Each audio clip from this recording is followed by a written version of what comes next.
нас интеллекта нет уже. Птичьи мозги, чё? Птичкам птичьи мозги. Ну, то и чирикаем. Так вот, прикинь, наши крылышки-то маловаты.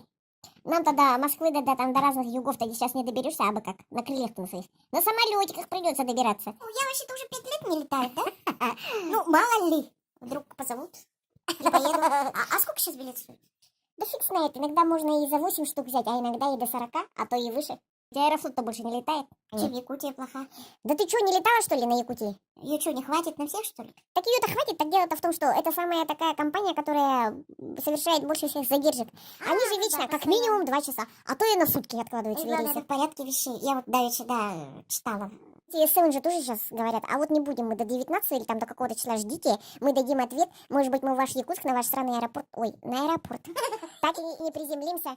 Ну вот в том-то и дело. И я и говорю, я размыслила своими птичьими мозгами. Это о чем говорится, что Якутия становится такой изолированной, такой субстанцией. И нам открывает зеленую дорогу, зеленый путь в другом направлении. Вот именно, ну и давайте, нафига нам эта Москва, мы ее по телевизору посмотрим, мы лучше в Таиланд какой-нибудь поедем, вот как бабка эта Маша.